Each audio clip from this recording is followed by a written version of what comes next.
Hey there, and welcome to my channel. I am so happy to have you here today. Whether you're regular or this is your first time, I am really excited that you're joining me. I have some big news.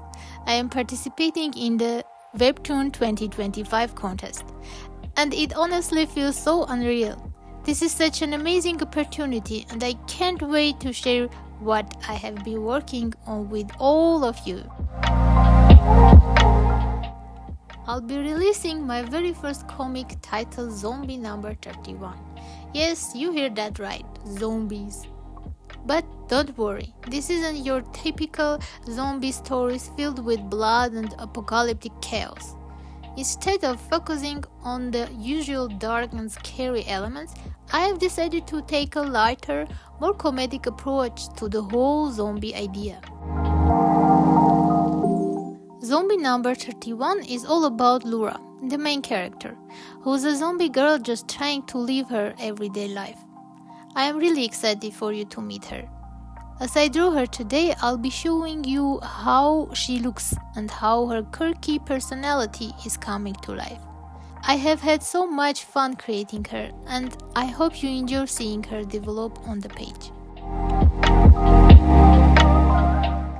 In my story, the zombies have been around for 1,000 years, and over time, they have really adapted to life here on Earth. What makes this world even more interesting is that the zombies have learned to communicate with each other. There might be zombies, but they are still trying to live their best lives in their own weird way. Zombies are just trying to fit in with the world around them, even if that world isn't exactly built for them. Right now, I am drawing my main character, Laura, who's a 15-year-old zombie girl. She has been studying in the same class for over 1,000 years. Yep, you heard that right. Laura has been in high school for a whole millennium. So if Laura's been attending school for over 1,000 years, you might have already guessed it. Zombies in this world are immortal. They don't age like regular humans do. They stay the same year after year, even though centuries have passed. It's like being stuck in a time loop, except you don't even get to graduate. And here's a little secret: zombies only become active in the evening, and during the day they're actually asleep. Now zombies are typically devoid of emotions, driven only by the instinct to eat in order to survive. But as you can see, Laura doesn't quite fit that mold. There is something in her expression, some emotion showing through. And of course, there is a reason for that.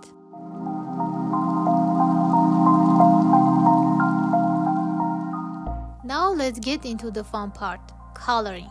This is where everything really starts to come to life. For the skin color of the zombies, I decided to go with shades of blue. At first, it might seem like an unusual choice, but I wanted to give them a cold, eerie vibe that still felt connected to their zombie nature. The blue hues help emphasize the fact that they are not quite like the living, but they are not completely detached either. After all, these zombies have been around for centuries, so I thought blue would be a perfect way to show how long they have been on Earth. If you look closely, you'll notice a scar on Laura's arm. And that's something all zombies in my comic will have. It's a key part of the world building in this comic. These scars are the result of old injuries, from years and years of surviving different situations. They add an extra layer to the idea that these zombies have lived through a lot. And that's just the beginning of the world building. I can't wait to show you more as we dive deeper into the story and how these choices in design and color help bring this world to life in a way that feels rich, immersive, and hopefully something you have never seen before in a zombie story. Now let's talk about the clothes the zombies wear in this world. The style is something I'm really excited about because it's unique to the world I'm building. In their world, the zombies still go to school, so they have a school uniform, just like you might expect. While some parts of the clothing are a little torn or worn, it's not because they have been around for ages. It's more about the aesthetic of this world. The rips, the tears, the worn out edges, it's not a sign of the clothes being old or neglected. It's simply how things look in their universe. As for the colors of the uniforms, I spent a lot of time picking shades that will complement the zombie skin tones. Since the zombies have that bluish tint to their skin, I chose colors that would blend well with that, while still giving them a distinct and modern look. The goal was to create a color palette that feels fresh and contemporary, but also has a slight sense of decay, which fits the overall atmosphere of their world. The colors are muted, but still vibrant enough to stand out, giving the characters a unique look that ties into the overall aesthetic. I wanted their uniforms to feel like they belonged to a modern world, one that might not be too far off from the one we know, but of course with a zombie twist. It shows that even though they have been around for a millennium, they're still following some kind of structure. They still have rules, traditions, and even a sense of identity, as odd as that might seem for a bunch of zombies. And now let's talk about Lura's hairstyle, which I want to share with you. When it came to her look, I knew I wanted to do something really different, especially since this is a world filled with zombies. Typically, zombies aren't known for being fashion forward or having much individuality, but Lura is not an average zombie. I wanted her appearance to reflect that. So instead of sticking to the usual muted, undead look, I decided to go for something bold and colorful, something that will definitely stand out.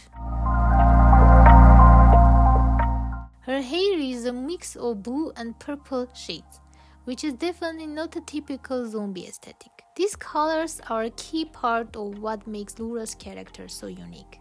The blue gives her a cool, almost ethereal vibe, while the purple adds a little bit of mystery and warmth. Together they create this beautiful, almost otherworldly look that suits her perfectly. I wanted her hair to have a sense of personality and vibrance, which reflects her inner individuality. The blue and purple also serve as a visual cue to her emotional journey. The more you see Lura, the more you will understand that these colors represent her inner world, a mix of emotions, struggles, and experiences. And as I continue drawing and coloring her, I am always thinking about how to make her look even more unique. Her hair is one of the first things that people will notice about her, and I want it to always feel like an expression of who she is. Since this is my first comic, I know it won't be perfect, and mistakes are bound to happen. Honestly, I expect there to be things I wish I could have done better, but that's part of the learning process, and I hope you join me as I continue to improve and grow. Now, when it comes to light and shadow, I am putting them wherever I think will best highlight the characters and the scenes.